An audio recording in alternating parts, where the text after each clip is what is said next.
नमस्कार दोस्तों, स्वागत है आपका अनुपम आईएएस एकेडमी में। इससे पहले की वीडियो में हम सब देख चुके हैं कि हमने यूपीएससी के सिलेबस को हमने डिस्कस करा और उसके साथ साथ हमने यूपी पीसीएस के भी सिलेबस को डिस्कस करा। अब हम एक अगले स्टेप पे जा रहे हैं कि हम एक एक सेगमेंट को धीरे धीरे ट्रैक करना स्टार्ट करेंगे। क्रैक करने के लिए कैसे प्रिपरेशन करना है उसके बातें करेंगे और उसके बाद फिर हम अपने वीडियो स्टार्ट करेंगे उन एक पर्टिकुलर टॉपिक्स पे। तो अभी हमने क्या है कि आज हमने यूपी पीसीएस के प्रीलिम्स को देखने समझने जा रहे हैं कि क्या यूपी पीसीएस के सिलेबस में पूछा जाता है, क्वेश्चन कहाँ से आते हैं। तो इसलिए आपने देखा कि मैंने लिखा कि आप सिर्फ इतना पढ़ लीजिए, आपका प्रीलिम्स क्लियर हो जाएगा। इसके पीछे का लॉजिक क्या है? पीछे का इसके लॉजिक क्या है कि मैंने पिछले 10 साल का पेपर उठाया है। पिछले 10 साल का मैंने प्रीलिम्स का पेपर उठा लिया है और उस 10 साल के पेपर से मैंने टॉपिक्स शॉर्ट आउट कर लिए हैं कि किस टॉपिक से आपसे क्वेश्चन पूछे जा रहे हैं और उसके बाद उस टॉपिक को मैंने यहाँ पे लिखा हुआ। कुल मिला के लगभग मैंने 250 टॉपिक ढूंढे हैं। 250 टॉपिक, 250 टॉपिक आपसे के सामने मैं ढूंढ के लाया हूं जिनसे रिपीटेड क्वेश्चन पूछे जा रहे हैं। मतलब आप मान के चलिए कि 80% के आसपास तक क्वेश्चन आपसे इसी से पूछे जा रहे हैं। अब इसका बेनिफिट क्या होगा? इसका बेनिफिट ये होगा कि यूपी पीसीएस में मान लीजिए 150 क्वेश्चन आ रहे हैं, ठीक। यूपीएससी में आपके 100 क्वेश्चन आ रहे हैं, ठीक है। आपको प्री क्वालिफाई करने के लिए लगभग कितने मार्क्स चाहिए? यहाँ आप अगर 110 प्लस कर जाते हैं नेट में नेगेटिव घटा के, और यहाँ आप 60 प्लस कर ले जाते हैं नेट में नेगेटिव घटा के, ठीक, तो आप प्री क्लियर कर ले जाएंगे। पहली चीज। दूसरी चीज, आपको प्री ये समझना होगा, प्री एक क्वालिफाइंग पेपर है एक तरीके से। आपको प्री में सिर्फ पास होना है, आपको मेरिट लिस्ट में आना है जिससे आप मेंस का एग्जामिनेशन दे पाए। अगर आप प्रीलिम्स में बहुत नंबर कर जाते हैं उसका कोई बेनिफिट आपको मेंस में नहीं हो पाएगा। अब इसका मतलब ये नहीं कि प्रीलिम्स हम टारगेट करेंगे कि हम कम नंबर करेंगे। हमारा टारगेट क्या है? हमारा टारगेट है कि हमको प्रीलिम्स में क्वालिफाई करना है। प्रीलिम्स में देखिए 150 क्वेश्चन है। 150 क्वेश्चन में अगर मैं आपसे कहूं कि 80% क्वेश्चन के रिपीटेड टॉपिक्स हैं, ठीक, तो कुल मिलाकर कितने 120 क्वेश्चन ऑलमोस्ट ऐसे हो गए जो रिपीटेड टॉपिक से आ रहे हैं। क्वेश्चन रिपीटेड नहीं हो रहा है, बात समझिएगा, टॉपिक्स रिपीट हो रहे हैं। जैसे जैसे आपको फंडामेंटल राइट हो गया। अब जैसे पॉलिटी पढ़ने जा रहे हैं ना, तो पॉलिटी पढ़ने जा रहे हैं तो आप देखेंगे क्या फंडामेंटल राइट से, फंडामेंटल ड्यूटी से, लोकसभा से, राज्य सभा से, मान लेते हैं। अभी मैं इतने ही बता रहा हूँ, इतने टॉपिक से आपसे क्वेश्चन आ रहा है। आपने देख लिया कि भाई फंडामेंटल राइट से तो एक क्वेश्चन आता ही आता है, फंडामेंटल ड्यूटी से आता है नहीं आता, लेकिन इन तीनों को टॉपिक को मिला के कम से कम 2 क्वेश्चन तो आ ही जाते हैं। अब ये तीन क्वेश्चन मुझे कम से कम मिल जाएंगे। आपके लिए आसान हो गया कि आप ये 4 टॉपिक्स पढ़ जाइए, 4 टॉपिक्स में से आपसे 3 क्वेश्चन आ जाएंगे।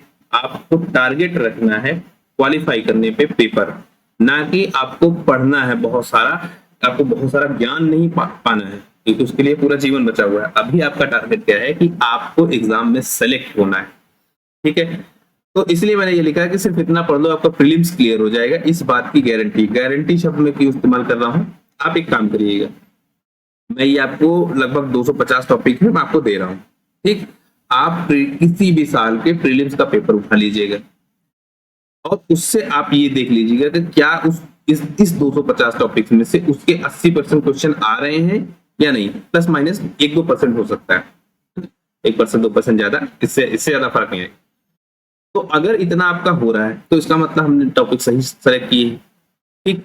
दूसरा, जब हम पढ़े तो क्या हम सारे टॉपिक्स को एक ही वेटेज दें? दूसरा रीजन जो इसका है कि क्या हम सारे टॉपिक्स को एक ही वेटेज दें, एक ही तरीके से पढ़े सारे टॉपिक को।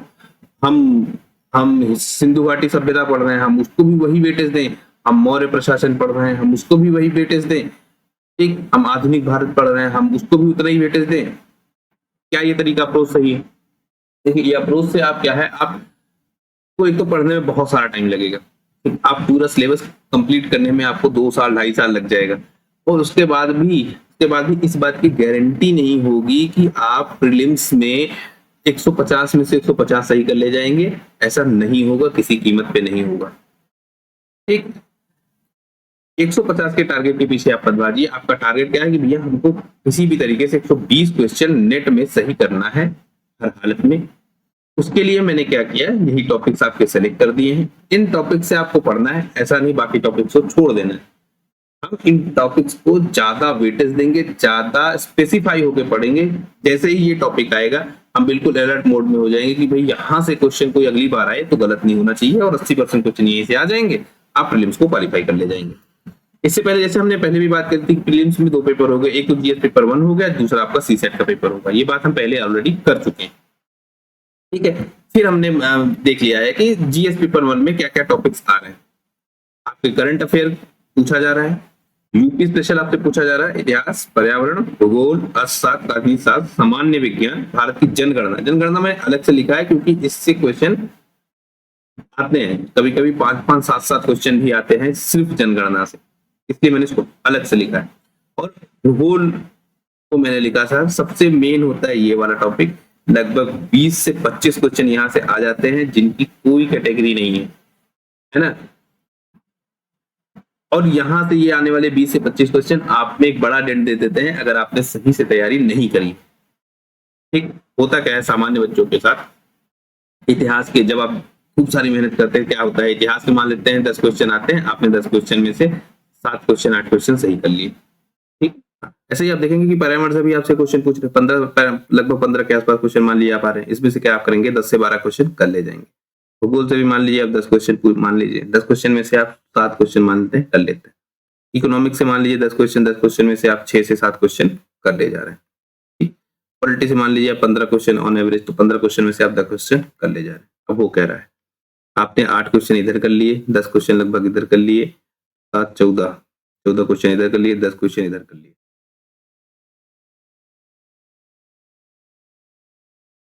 कुल मिला के 42 क्वेश्चन, 50 क्वेश्चन मैं मान लेता हूं कि मोटा मोटा आप इन सारे टॉपिक से, यूपी स्पेशल के भी मैं 5 क्वेश्चन डाल दूं तो आप मोटा मोटा इन सारे टॉपिक्स को मिला के 50 क्वेश्चन नेट में कर ले जाए।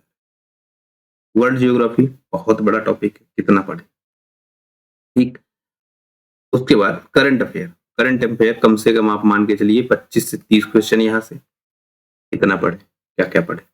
उसके बाद यहाँ वाला, अब क्या हो रहा है कि आपके नंबर क्या होता होगा जब आप प्रीलिम्स देने जाते होंगे, तो आप प्रीलिम्स में खूब सारी आपने तैयारी करी है, लेकिन जब आप नेट में मार्क्स निकालते हैं ना, तो नेट्स में क्या निकलता है कि आपके 70 क्वेश्चन सही हो रहे हैं, आपके 80 क्वेश्चन सही हो रहे हैं, आपके 85 क्वेश्चन सही हो रहे हैं, ठीक है, जिनकी ठीक ठाक तैयारी है वो इतने क्वेश्चन तक पहुंच जा रहे हैं। इसके बाद वो स्कोर नहीं कर पा रहे, कि तैयारी में कमी नहीं है, उनके अप्रोच में कमी।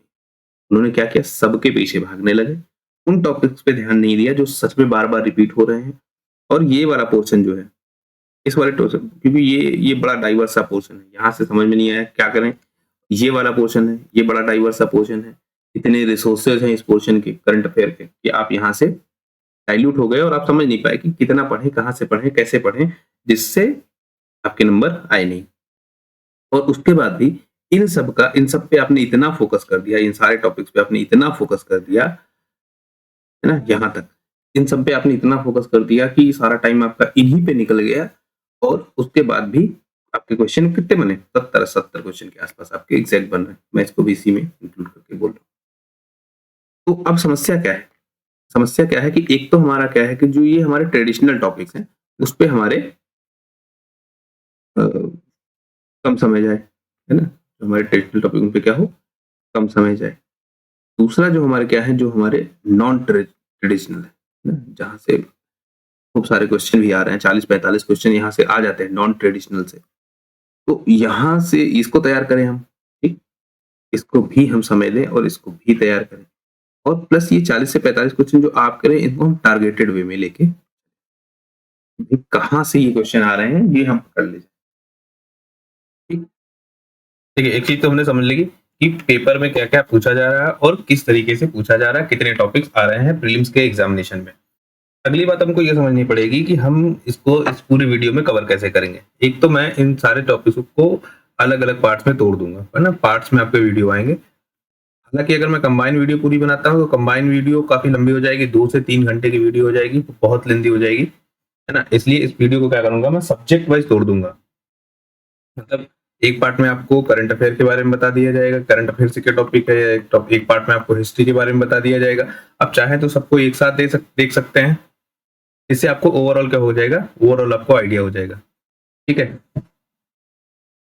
तो फिर जुड़े रहिए आप लोग इस चैनल के साथ, इस चैनल को अपने दोस्तों के साथ शेयर करिए। आपकी कोई इश्यूज हैं आप उसको कमेंट करके मुझे बताइए, धन्यवाद आप सबका।